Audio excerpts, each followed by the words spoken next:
What's going on, YouTube? Welcome back to the Ming & Mo Show. It's ya boy, Ming & Moto. If I can get my shit situated here.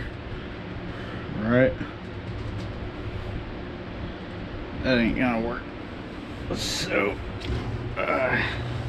anyways, I want to talk about tires here real quick. Okay, so as you can see, the difference here: paddle tire, knob tire. Now, you know what I'm gonna be talking about. Of course, there's gonna be like a like no shit Sherlock type shit, right? And I'm not talking here to make people feel stupid or, you know, act like people are stupid, because they're not. Paddle tires, okay, obviously it's basically almost a bald slick tire, basically, with these nice little scoops on there. You have ones that are 6 paddles, which 6 of these here. You got 8 paddles, which is this tire. This is an 8 paddle tire because it's got 8 of these scoops. Then you got 10 paddles, 10 paddle tires with 10 paddles on, right? These are great for sand and sand only. They do not work in mud because the scoops, as you can see, are like spoons basically, right? And these things will get packed up and caked with mud, and they will not clean themselves out in any way, shape, or form. They're just not made for the mud. You can't ride on packed dirt because it'll chew this edge up here real bad, and it'll start breaking these paddles off. And as you can see, there's like almost no flex to these paddles in any way, shape, or form. I mean, a little bit there on the edge, and that's it, because you want these things to be stiff so they dig into the soft sand and propel the bike forward, right? So sand only. So why have a paddle tire when you don't live anywhere near sand dunes? Well, I have areas here that are basically almost all sand, but there's a lot of rocks and stuff like that. So this would not be good until I go to Glamis or any other sand dunes where it's 95% sand or more. Now, knob tires.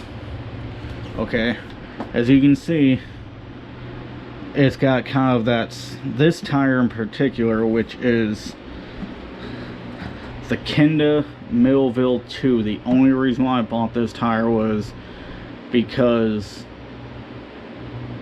I need to replace my rear tire like there's no tomorrow, and I bought this at the local bike shop for like real freaking cheap.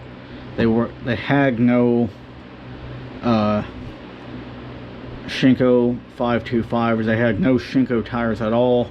It was either this or some Dunlop tire, which I did not want to spend $145 on the Dunlop because whatever. The Kendo was a intermediate. This is an intermediate tire. The other one, which was $145, is for sand or soft terrain, so I didn't want to spend that. I got this one for like 50-60 bucks. And yes, it is wide and fat as hell. It's a 120. Now this is a soft intermediate, which means if I put it this way with the kind of this curve going forward, it's for intermediate to more hard terrain tire. If I turn it around like so, like that, it would be more for the soft terrain. You know, as you can see, it's about almost 2 times the width of my hand.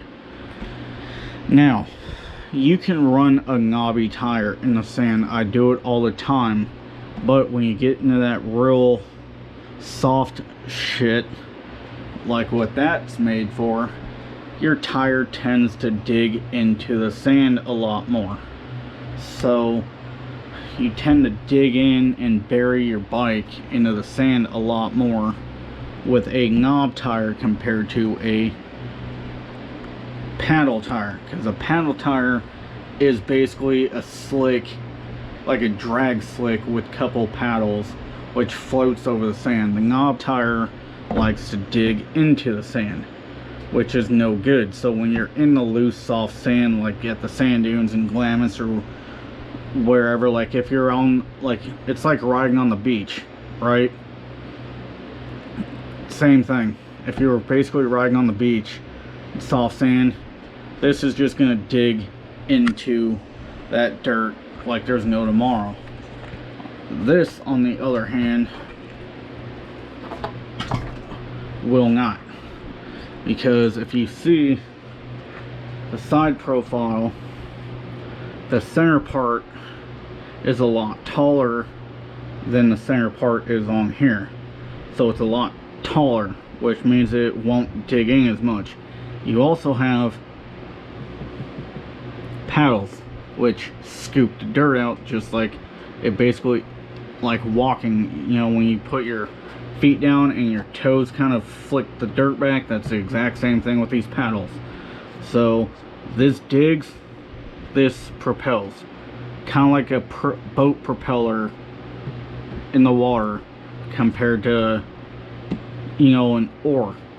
The oar that you use to paddle your own boat kind of digs, and it takes a lot of effort. This is a boat propeller basically that propels you through the sand, right? So this is a 120 90 19. This is a 110 90 19. Now this looks a lot smaller than a 110 compared to this. This looks like a lot bigger of than a 120 compared to this. But two different types of tires for two different types of riding. You can't compare the two. But yeah, that's what a 110 and a 120 look like.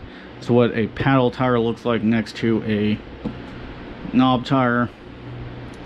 You can run a knob tire through the sand. I do it all the time out here because I do have a lot of sand out in my area, but it's mixed with rocks and dirt, like packed dirt, bushes, shit like that. This you cannot run anywhere other than soft sand areas like the sand dunes. And if you don't know what Glamis is, look it up on Google Maps. Look up Glamis, California. You'll see exactly what I'm talking about. And if you've seen my videos before, you've seen me riding in somewhat of a sand dune type area out here before. And that's what St. Glamis is. It's nothing but soft sand, period. No rocks, really nothing at all other than sand. Occasional bush, and that's about it. So if you want to, if you ride dirt bikes, get yourself a paddle tire if you have sand dunes near you where you can drive to within an hour and a half to 2 hours. So I know there are some people that drive all the way from Los Angeles, which is 2.5 hours west of me, to Glamis, which is an hour and a half east of me. So they're driving 3.5 to 4 hours to get down there, you know, and they do it regularly, especially on Thanksgiving, New Year's, and heavy duty weekends, and they're stuck in traffic on the way out there and on the way back because they all leave at like 5 o'clock in the afternoon or like 12, 1 o'clock, and it's ridiculous. But luckily for me, I know back roads and I know how to get back to my house without having to take the freeway. So yeah, I'd suggest, if you have sand dunes or you live within a 3-hour period drive from sand dunes, get yourself a paddle tire if you can afford it. Get an extra spare rim like I did, because of the fact that trying to change these tires out from the knobs to the paddle tires and from paddle tires back to the knob tires just for the weekend is a pain in the ass, and you're going to be scratching the shit out of your rims a lot more than what you should be if you had 2 different wheels. So believe me, having a paddle tire on its own rim, having a knob tire on its own rim, believe me, it works good. Having a whole complete wheel with an inner tube in it and everything you need, sprocket, rotors, and all that shit, because like I said, it's a pain in the ass. Most people who go to Glamis do that because, like me, I'm going to start going to Glamis here soon once this pandemic's over, or when we can actually don't have to worry about this pandemic as much. And I'm going to have both wheels with me with both tires just because. So there you go. You can't beat it. That's your best, the best I can do for explaining knob tires compared to paddle tires. And it's always a good thing to have an extra rim with the paddle on it, so you don't have to keep changing tires and cutting your tubes just in case, because you can and you might end up slicing your tube, which means you have to spend another $20 on tubes. And it's a process to have to change tires, because you either have to pay someone 20 bucks to change tires twice, because you got to change it from the knob to the paddle tire before the weekend, and then you got to change it back from the paddle to the knob, so you're spending 40 bucks there. Or if you have your own tire stand where you can change your own tires, you're talking half an hour to change, and then, you know, it's an hour's worth of time that you have to take the knob off, put the paddle tire on, and then take the paddle tire off and put the knobby tire back on. So just invest in another wheel, complete rim, rear wheel, that's with the hub, spokes, the rim, inner tube, wheel with rim lock, rim tape, rotor, and sprocket, and just, it's gonna save you a lot of time and a lot of money in the long run, believe me, because these things are gonna last you for a long time. Riding out in the sand, you can probably, you know, get 10, 15, 20 rides out of these things, out of the paddle tires, you know, depending on how hard you go, how hard the sand is, and all that shit. Anyways, love y'all, be safe, catch you guys on the flip side, deuces.